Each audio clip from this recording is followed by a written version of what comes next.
Noite, boa noite.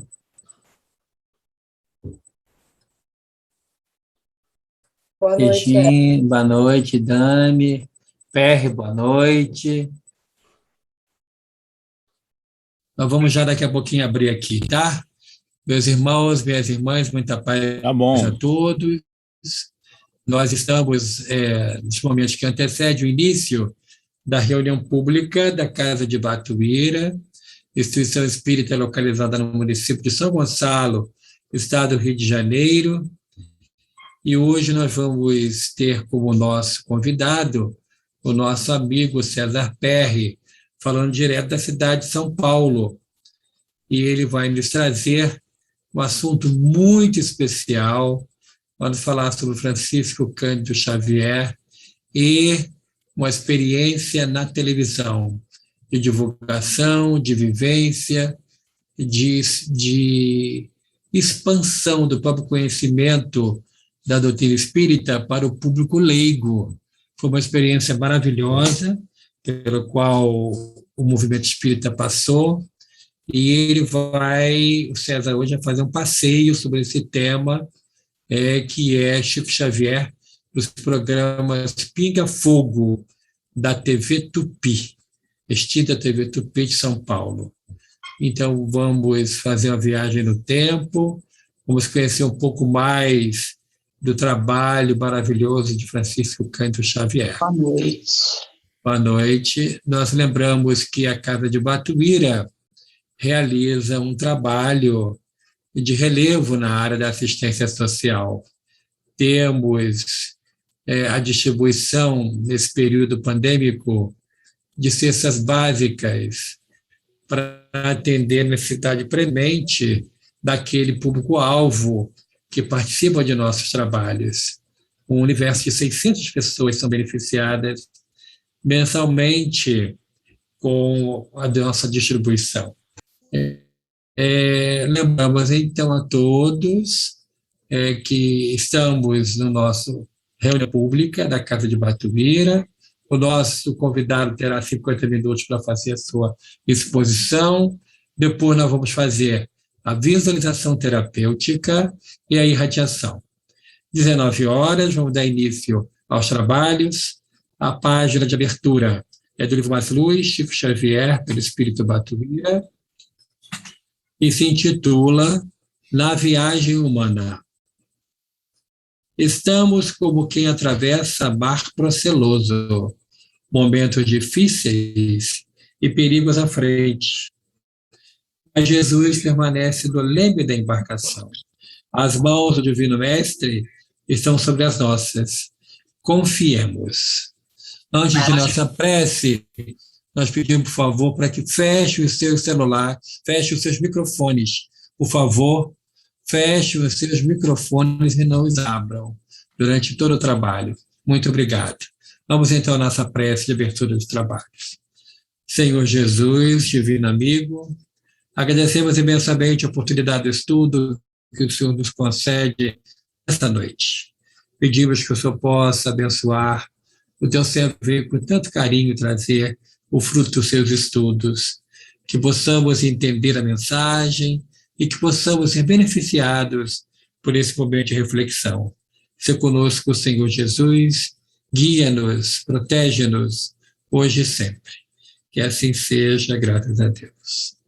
Então, como eu já havia dito, o nosso convidado é o nosso querido César Reis, foi presidente da USE, União das Sociedades Espíritas do Estado de São Paulo, foi presidente da Federação Espírita Brasileira e já esteve diversas vezes conosco nas nossas caravanas pelo interior fluminense. Ele e a sua adorável esposa Célia. Passamos então a palavra ao nosso César Perry e agradecemos desde já a participação de todos. Abre o som, por favor, César. Muito obrigado. Boa noite, Hélio. Boa noite todos os companheiros, né, da Casa de Batuíra que estão nos acompanhando nessa oportunidade. É para nós motivo de muita satisfação abordarmos esse tema que foi solicitado, para falarmos sobre os pinga-fogos, né, com Chico Xavier. Isso porque, neste ano, nós estamos completando 50 anos dos dois pinga-fogos, né? O primeiro foi levado ao ar pela antiga TV Tupi de São Paulo, no final de julho do ano de 1971, e o segundo foi levado ao ar em dezembro, né, do ano de 1971. E o interessante é que, ao comemorarmos, né, o cinquentenário desses pinga-fogos, quando nós olhamos para trás, porque nós vivemos aquela época, né, nós acompanhamos as transmissões que, na verdade, eram ao vivo, né, naquela oportunidade. Nós não apenas assistimos ao vivo as duas, pela TV Tupi de São Paulo, como também fizemos uma gravação caseira, né, com os recursos que tinha na época. Ou seja, a gente tinha que ligar um gravador grande, né, perto da TV, utilizando a antiga fita cassete, só de gravação de áudio, né? Então, isso foi realmente marcante para todos nós, e essa fita nós a utilizamos na época, em vários momentos, como também muitos companheiros utilizaram aquelas gravações. E, em seguida, houve uma divulgação, assim, numa cópia tipo offset que existia na época, né? Uma coisa muito simples, né? Feita por uma editora do interior de São Paulo, a Culturesp, né? Aí, no ano seguinte, a KPM editou também um livreto com as entrevistas dos dois pinga-fogos. O fato é que aquelas entrevistas com Chico Xavier marcaram uma época no movimento espírita brasileiro. Eu diria que foi o momento em que o espiritismo se tornou público no Brasil, porque até então o Chico tinha aparecido pouquíssimas vezes e momentos curtos, né, levando a publicidade sobre o espiritismo. Mas como que surgiu o Pinga-Fogo? Isso se deve a um trabalho, a uma proposta de um jornalista chamado Saulo Gomes, que na época era um repórter investigativo, né?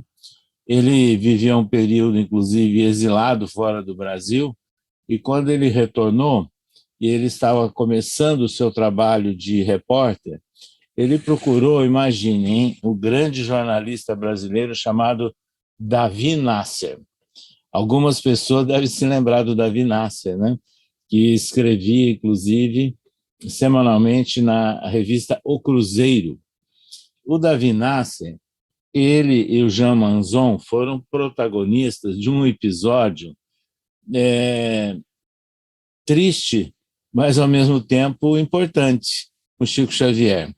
Eles foram a Pedro Leopoldo, então o Chico morava lá ainda, no final, passagem dos anos 1940 para os anos 1950, e foram com segundas intenções, com o objetivo de derrubar o Chico, de apontar fraudes. E chegaram lá num avião particular, se apresentaram como jornalistas americanos, os dois falando em inglês, e levaram lá um repórter fazendo, às vezes, de intérprete. E chegaram até o Chico acabou cedendo, fazendo lá fotos com eles assistindo reuniões, etc. E os dois crentes que estavam realmente enganando ao Chico Xavier. Quando eles voltaram ao Rio de Janeiro, o Jean Manzon abriu o livro que o Chico havia entregue para eles na partida de ambos. Quando ele abre o livro, na dedicatória, o Chico dedicava o livro a Jean Manzon, quer dizer, ele havia identificado. E aí ele telefona para Davi Nasser. Você já abriu? Não, nem me preocupei em abrir o livro. Então abra, por favor. abri o livro, também estava lá identificado na dedicatória da Vinácia. Esse fato, né, ficou muito conhecido, né, na época, e os dois, inclusive, se arrependeram, né? Com o passar dos tempos, nós tivemos o conhecimento disso. Pois bem, então o Davi Nasser, ele tinha lá um certo respeito pela figura de Chico Xavier. E quando Saulo Gomes estava começando a fazer o seu trabalho jornalístico, né, no Brasil, ele procurou o Davi Nasser e o Davi recomendou: procure Chico Xavier. Naquela época ele já morava em Uberaba. E chega lá em Pedro, na cidade de Uberaba, o repórter Saulo Gomes, e usando de contatos, de intermediários, o Chico acabou recebendo. O que foi um fato assim já significativo, porque o Chico, ele, desde aqueles episódios da revista O Cruzeiro, ele ficou muito ressabiado, né? Com contatos com jornalistas. Mas ele acabou recebendo o Saulo Gomes, tornou-se amigo, e o Saulo Gomes gravou uma entrevista que foi levada ao ar pela TV Tupi de São Paulo no ano de 1968. Essa entrevista, ela foi assim bombástica, né, em termos de mídia, de audiência na época.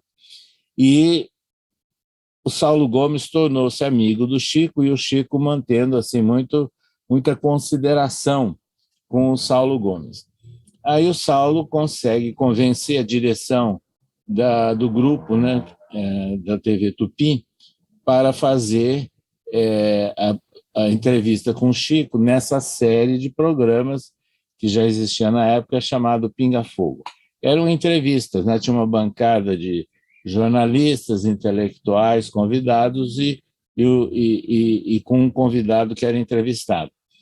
Então, embora tenha havido uma certa resistência, né, no começo, pressão de ordem religiosa, mas o Chico compareceu ao vivo, né, no auditório da TV Tupi de São Paulo, em final de julho de 71, e foi feita essa entrevista, que foi um sucesso, o maior índice de audiência em termos proporcionais até o dia de hoje. Isso é que é interessante a gente assinalar. E fez com que a entrevista se prolongasse. Então, ela começou no dia 27 de julho, mas terminou, na verdade, na madrugada do dia 28 de julho. E aí foram fazendo as perguntas ao Chico, e ele respondendo com a maior tranquilidade, muito espontâneo, mas sempre citando, né? Ouvindo aqui Emmanuel que está ao meu lado, né? Sempre fazendo referência. Face ao sucesso dessa primeira entrevista, e foi tão grande que, na época, um jornal diário de São Paulo, que era do grupo, mesmo grupo, né, da TV Tupi, ele lança, no dia seguinte do Pinga Fogo de julho de 71, uma edição especial com toda a transcrição da entrevista com Chico, que era um fato inédito, isso nunca tinha acontecido. Então, veja a repercussão que houve, né, na época. E, em função disso, é que foi agendado um segundo Pinga Fogo, que aconteceu da mesma forma, tarde da noite do dia 21 de dezembro, se prolongando pela madrugada do dia 22 de dezembro do ano de 1971. Agora, vejam, o Chico, ele deu respostas a questões que eram absolutamente polêmicas naquela época, né? E que gerava muitas dúvidas, né, para as pessoas. As duas entrevistas, né, os dois pingafogos, foram coordenados por um jornalista chamado Almir Guimarães, mas nas duas também participou o Saulo Gomes. Na primeira entrevista, teve também como convidado o José Herculano Pires, o grande filósofo espírita brasileiro, e outros jornalistas, como Reale Júnior, Heli Alves e também o escritor João de Scatimburgo. No segundo Pinga Fogo, em dezembro, houve a presença também, além do mesmo coordenador, houve a presença de Vicente Leporassi, do Dr. Hernani Guimarães Andrade, que fazia, na época, pesquisas sobre mediunidade, sobre reencarnação, o deputado que era espírita, Freitas Nobre, pessoas ligadas à TV, o Durval Monteiro, né? Então, bastante significativa, né? A equipe que fazia perguntas. E quais os temas que a Chico Xavier abordou atendendo a questões ali dessas pessoas? Vejam, questões ligadas a propostas, a projetos de ciência da época, né? E que suscitavam muitas dúvidas e muitas polêmicas no contexto da sociedade. Por exemplo, as questões relacionadas com a possibilidade de vida em outros planetas veio à tona várias vezes, né? E, inclusive, lembrando que os astronautas americanos, 2 anos antes, em julho de 69, que haviam pisado pela primeira vez na Lua.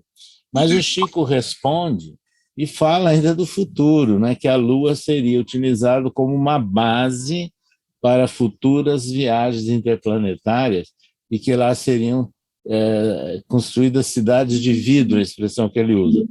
E é o que está acontecendo hoje, né, projetos já nesse sentido.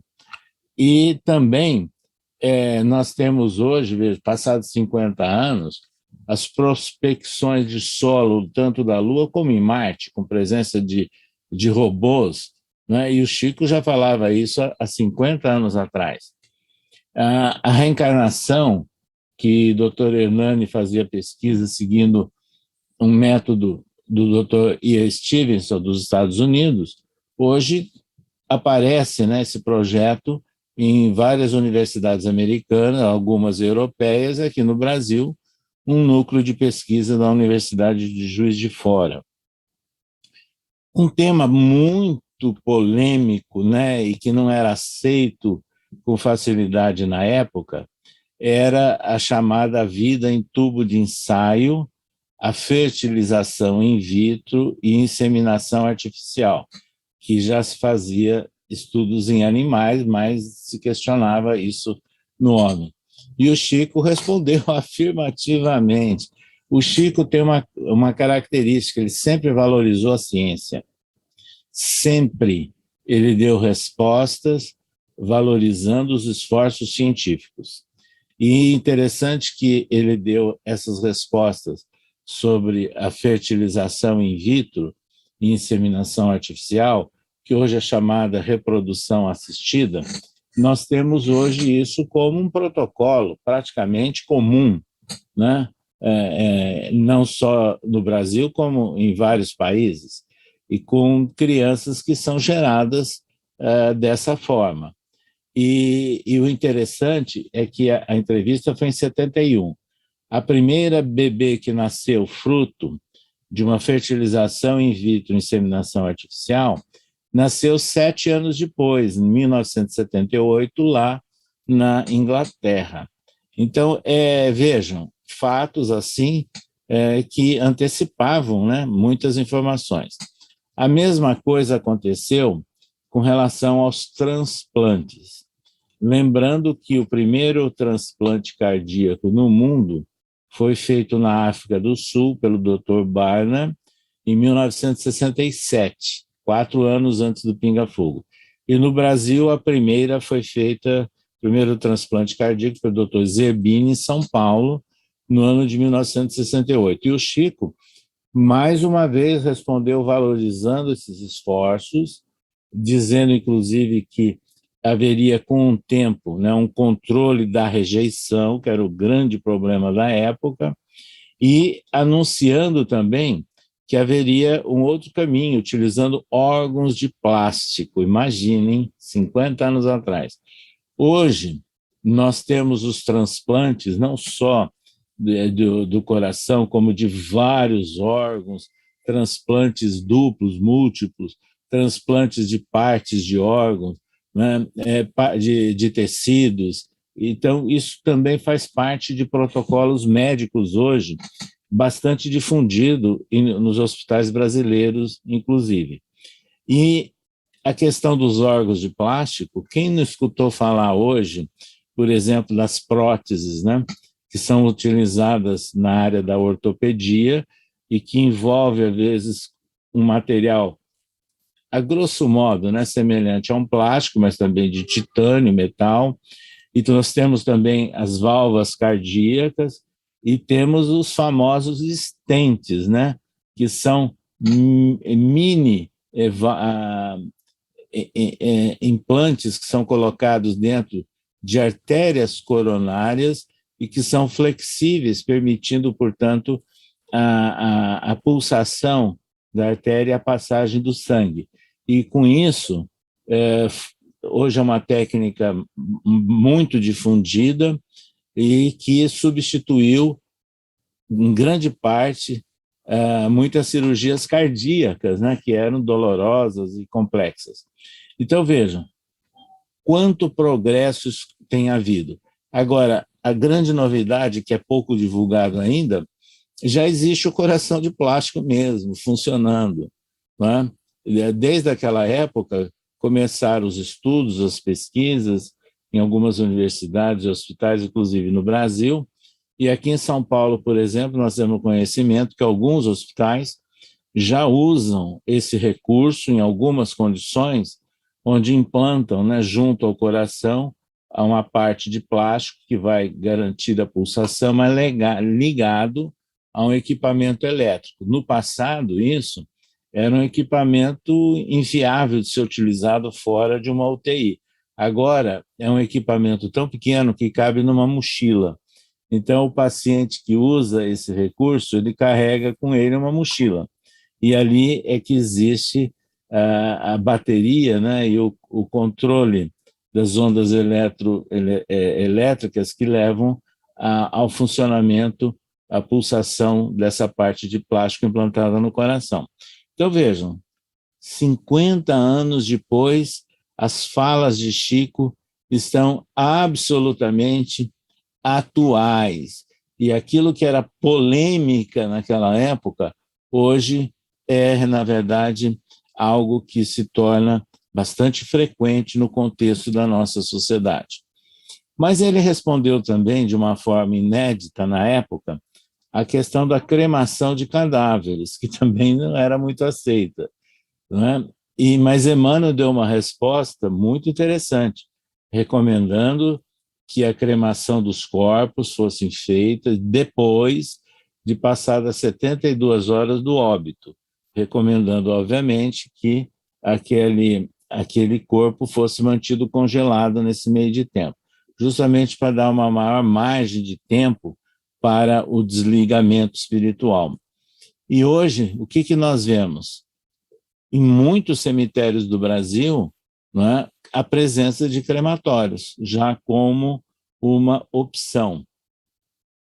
Também surgiu a questão, na época, relacionado com a separação, com o chamado desquite, que era a legislação da época, né? E que o Chico não foi contrário, obviamente naqueles casos em que não há mais uma proposta viável de convivência, e falando inclusive de divórcio. E o que aconteceu? 6 anos depois, no ano de 1977, o senador Nelson Carneiro, que era do estado do Rio de Janeiro, conseguiu, depois de longo curso, de muitos anos, né, de luta, aprovar no Congresso Brasileiro a lei do divórcio. Então, o que está presente também no Evangelho segundo o Espiritismo, essa opção de uma forma inédita, né, colocada por Kardec em meados do século XIX. Então, vejam, tudo isso que nós estamos falando, na verdade, não havia legislação compatível, né, com esses equacionamentos, com essas novas propostas, mas houve também uma evolução da própria legislação brasileira.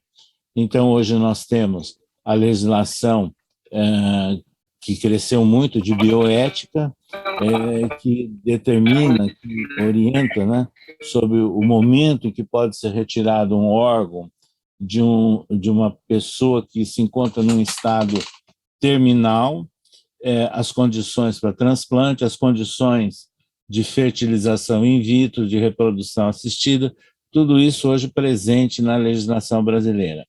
Como também nós acabamos de citar a questão do divórcio. Então, Chico, ele também respondeu a questões, algumas que foram formuladas por espectadores pelo telefone, porque naquela época não tinha internet. Então, a pessoa tinha que ligar lá para a produção e fazer uma pergunta por telefone e ser apresentada ao coordenador da entrevista. Surgiram várias, inclusive de pastores evangélicos, né? E o Chico respondendo ao pastor, falando, inclusive, da questão da mediunidade, né? Veja, ele deu o exemplo, na época, da primeira psicografia direta ou escrita direta, que foram os 10 mandamentos, né? Mas também ele fala, atendendo a um pastor, que o Espiritismo ele respeita, sim, a Bíblia, mas valoriza o Novo Testamento, trazido a partir dos ensinamentos, dos exemplos de vida de Jesus. Quer dizer, tudo isso está muito bem registrado lá no Pinga Fogo, que hoje nós temos alguns livros. Nós temos várias formas de gravações pela internet, mas nós temos também DVDs, né, da DVD Versátil, a empresa que burilou, trabalhou o som, a imagem e produziu um DVD muito depurado. E temos também na internet vários textos, né, que transcrevem as questões do Pinga Fogo, mas nós temos o livro que foi organizado pelo Saulo Gomes e lançado por ocasião do centenário de Chico Xavier, pela editora Intervidas, e até com as ilustrações, com as fotos, né, várias fotos dos dois Pinga-Fogo, dos entrevistadores, etc. Então, um livro assim, bem apresentável. Então, nós podemos dispor, né, hoje, acessando a todos esses recursos.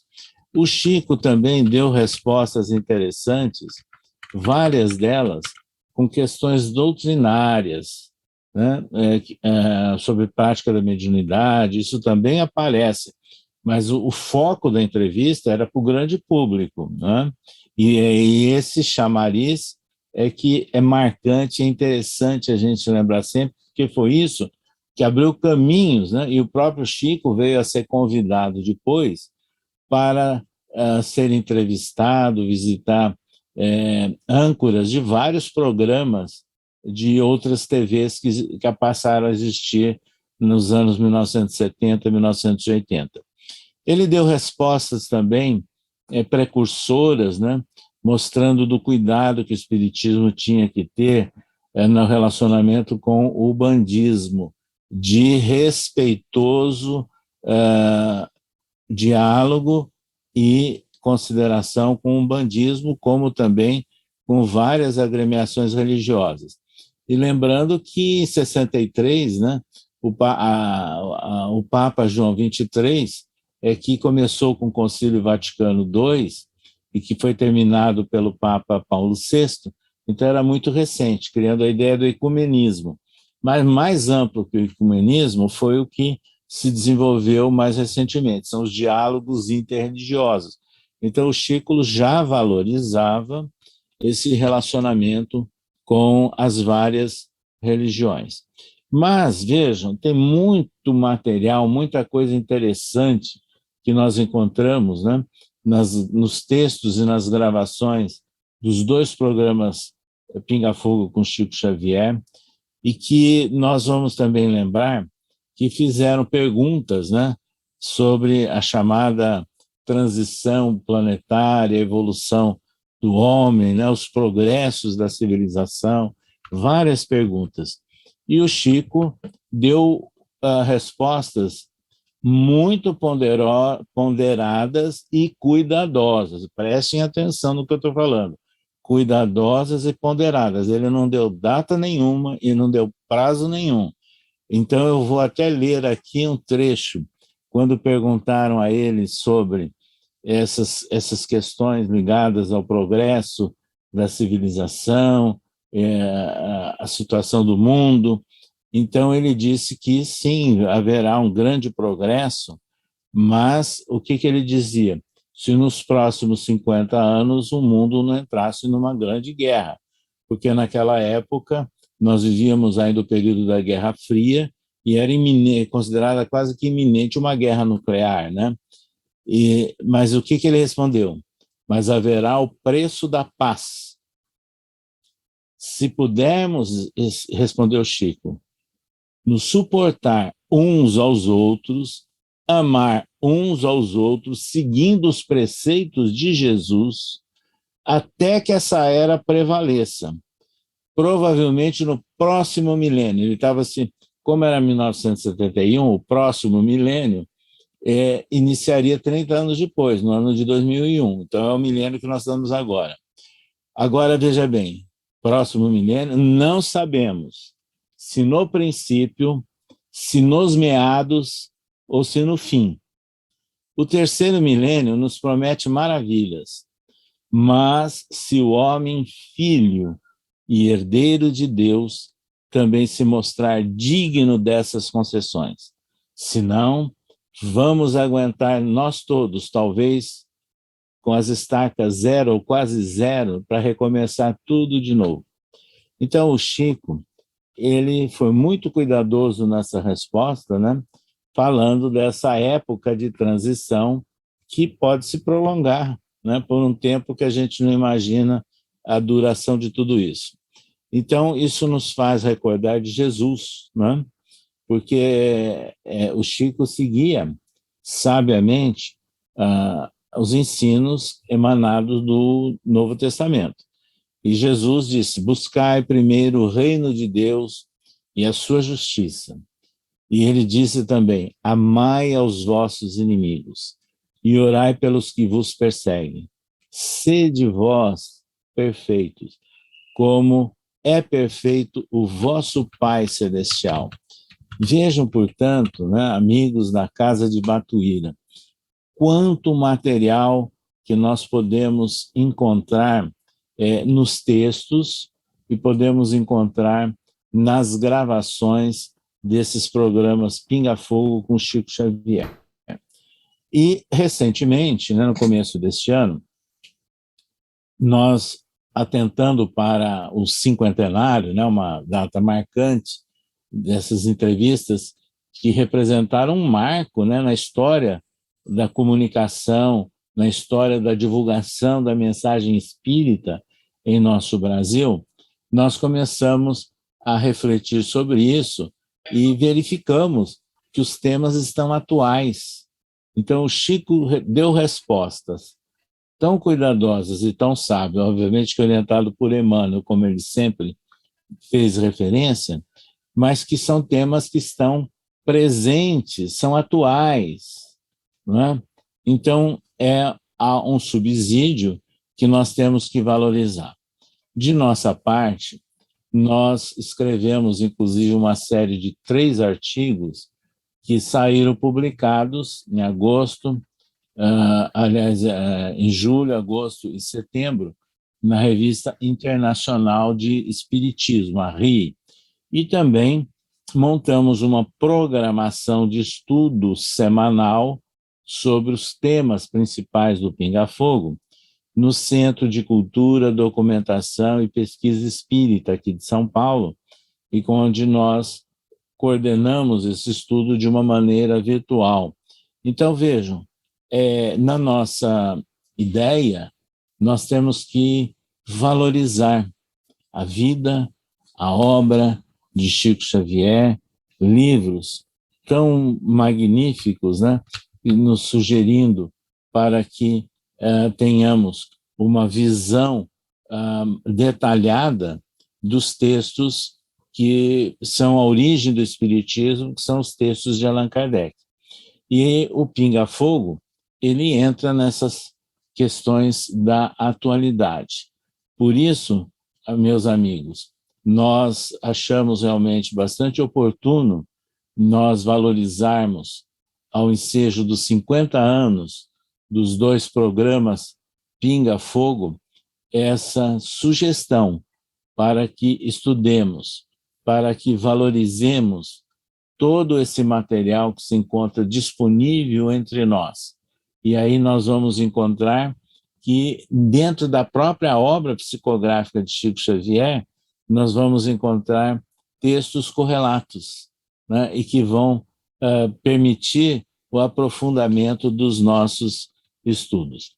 Assim, nós valorizamos e parabenizamos, né, a direção da Casa de Batuíra de São Gonçalo pela oportunidade, né, de estar favorecendo, pelo menos nesses minutos, um chamamento para que nos debrucemos sobre todo esse material de 50 anos atrás, mas muito atuais, dos programas Pinga Fogo com Chico Xavier.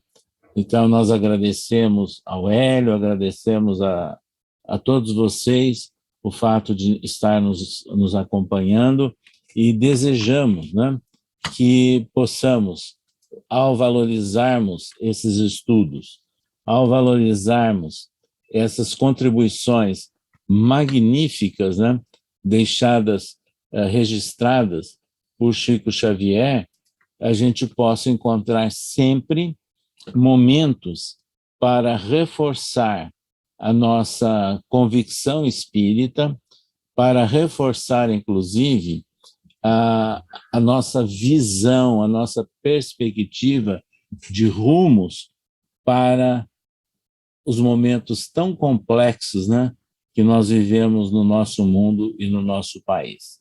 Deixamos assim e registramos a nossa homenagem a Chico Xavier e o nosso grande abraço a todos vocês da Casa de Batuíra de São Gonçalo.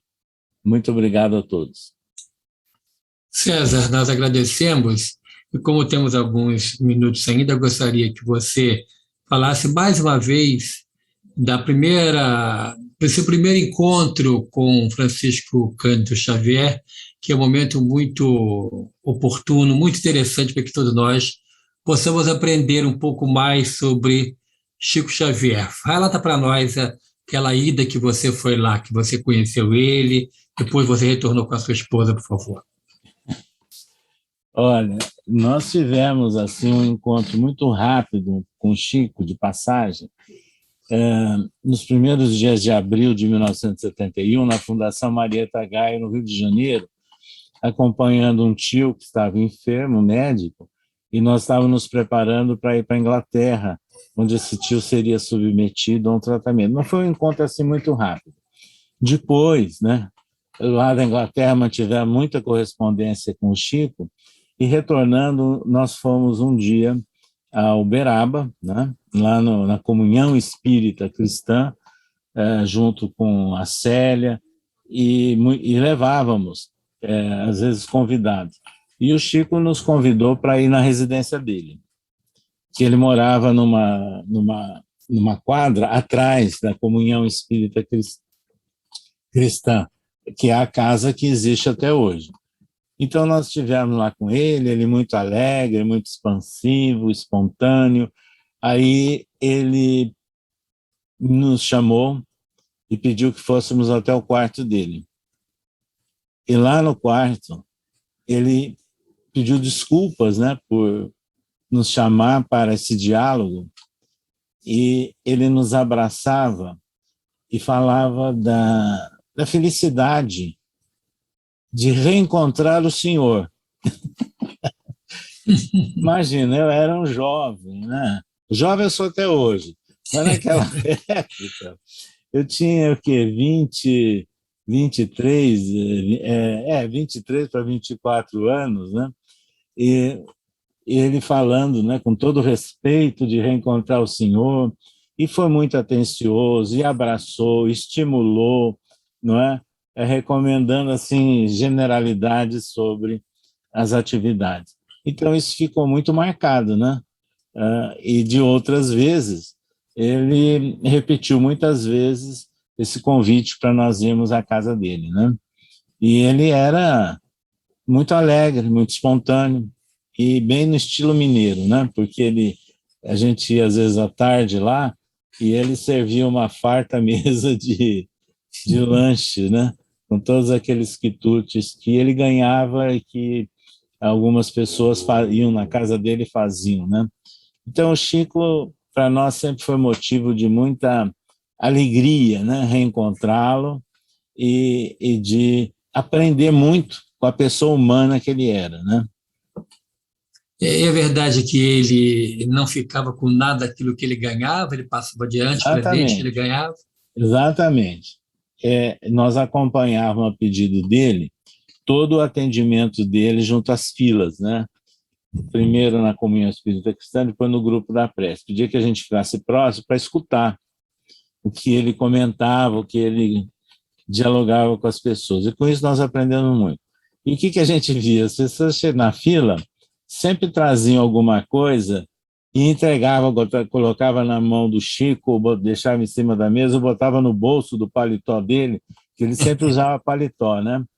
Mas ele fazia o seguinte, da mesma forma que ele recebia, dali a pouco chegava uma outra pessoa, ele passava para aquele presente que ele havia recebido para outra pessoa. Era típico dele. Isso com as coisas pequenas, mas eu sei, né, pelos contatos que eu tive com ele, com os amigos que conviviam com ele desde o tempo de Pedro Leopoldo, que ele não aceitou duas vultosas doações, né? Uma delas foi num testamento de um dirigente líder espírita, né, da cidade do Rio de Janeiro, que deixou no testamento uma doação em numerário para o Chico. Quando o Chico soube disso, ele não aceitou e doou para a FEB, né, para fazer a O parque colaboração gráfico, na né? construção da antiga cidade do Livro, né?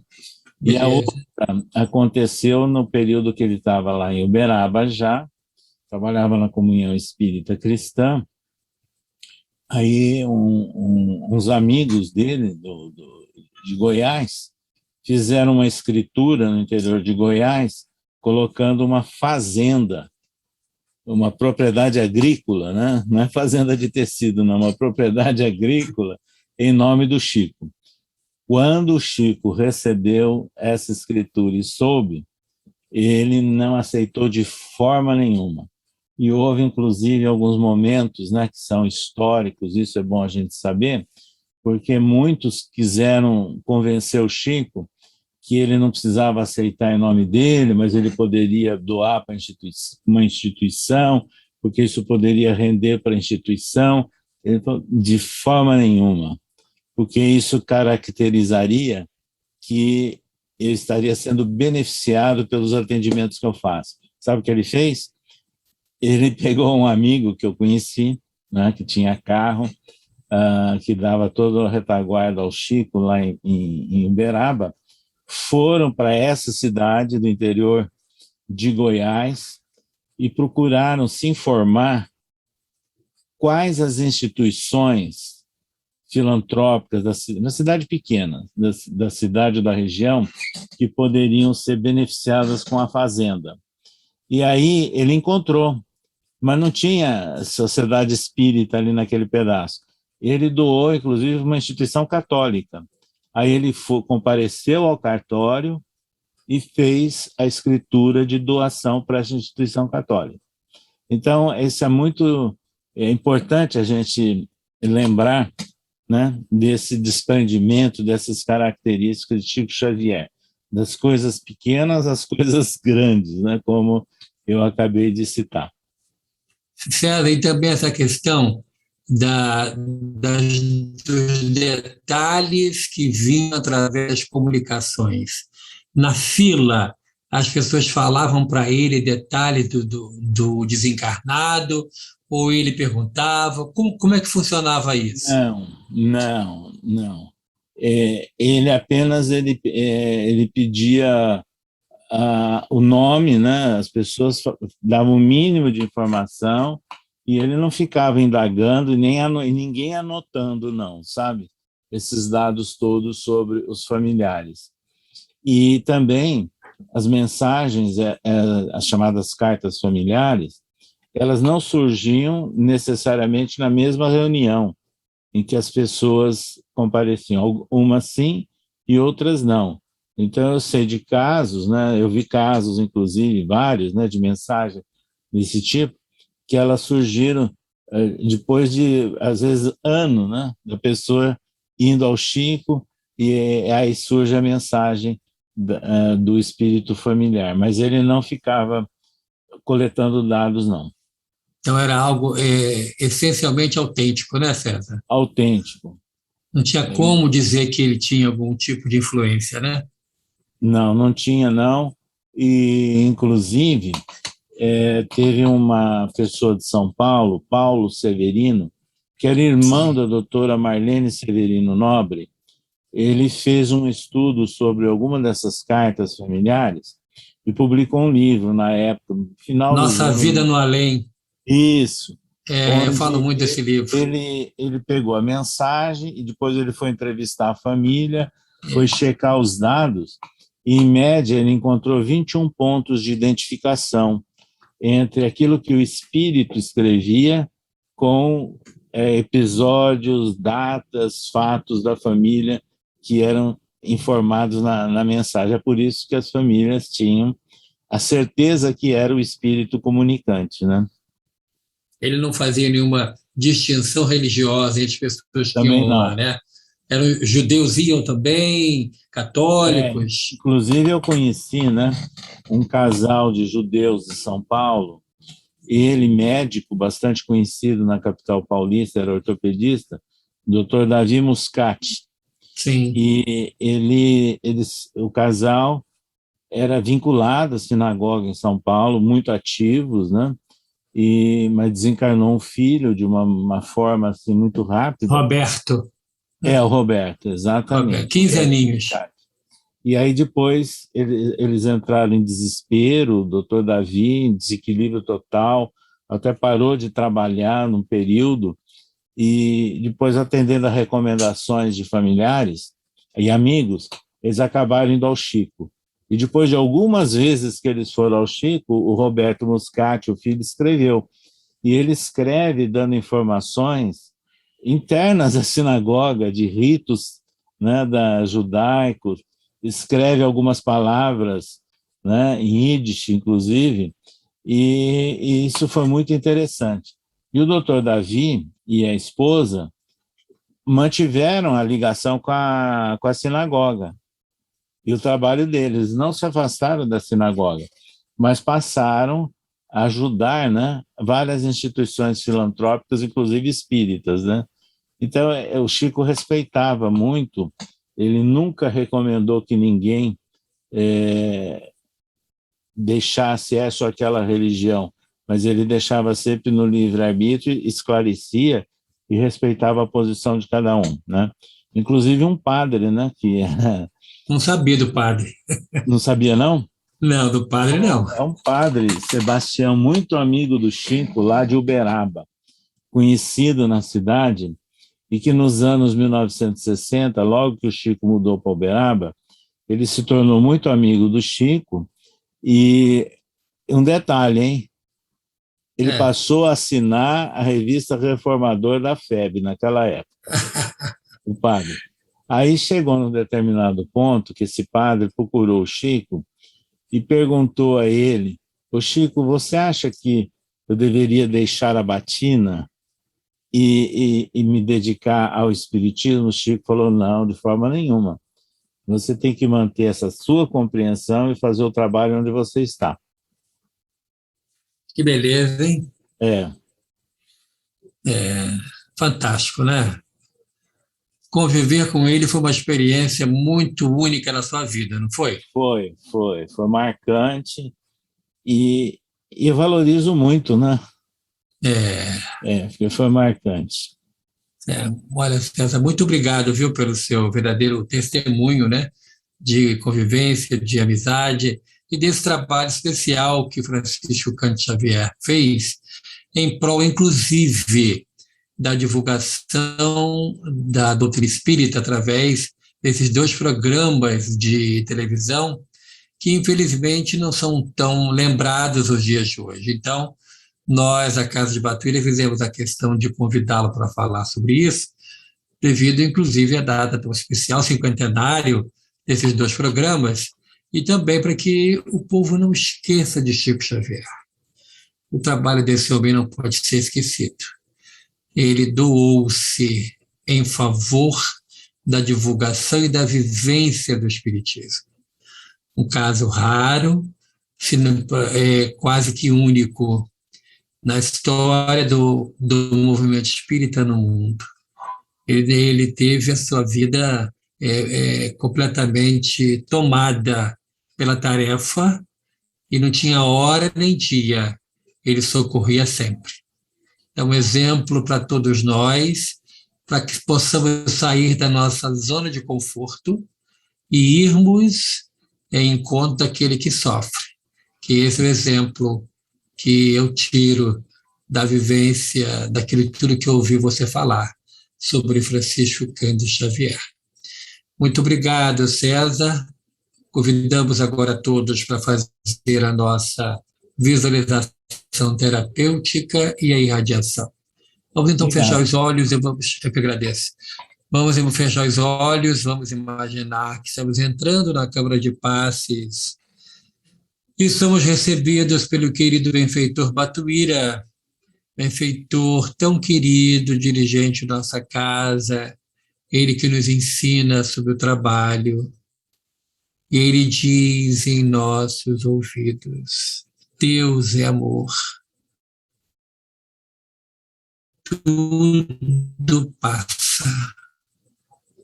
Ele nos encaminha para o local a sentarmos, os passistas nos recebem com muita alegria, faz uma prece ao médico Jesus, implorando por todos nós, pedindo socorro, ajuda para todos nós. Os passistas iniciam o seu trabalho e os fluidos afetivos de um remédio visitam as nossas células, fortificando-as, dando saúde física, mental e espiritual para todos nós. Nos é oferecida da água magnetizada e agora juntos vamos à irradiação. Senhor Jesus, divino amigo, agradecemos imensamente, Senhor, pela oportunidade a nós concedida nessa noite de ouvirmos falar um pouco mais sobre o teu servo amado. Que o querido Francisco Cândido Xavier receba nesse momento a nossa gratidão pelo exemplo que ele nos deu, pelo trabalho maravilhoso que nos deixou como uma herança abençoada. Agradecemos, Senhor, e pedimos por todos aqueles cujos nomes estão nos cadernos e nas pastas da Casa de Batuíra, pedimos por aqueles que estão em nosso pensamento, pedimos pelos que estão em sofrimento, nos dois planos da vida, pedimos pelos internos em hospitais, pedimos, Senhor, pelo mundo em transição. E isso tudo nós rogamos em nome do Pai. Santificado seja o vosso nome. Venha a nós o vosso reino. Seja feita a vossa vontade. Nós cada dia dai-nos hoje. Perdoai as nossas ofensas, assim como nós perdoamos a quem nos tem ofendido. E não nos deixeis cair em tentação, mas libertai-nos de todo o mal. Que assim seja, graças a Deus. Nós agradecemos imensamente ao nosso querido César pela exposição da noite, agradecemos a todos pela participação e convidamos para amanhã estarmos juntos no momento de oração, às 15 horas, para que possamos, mais uma vez, formarmos essa corrente mental única que favorece a nossa saúde física, mental e espiritual. A todos a nossa gratidão. A César e a sua família, muito obrigado pela oportunidade. Fiquem com Deus. Obrigado.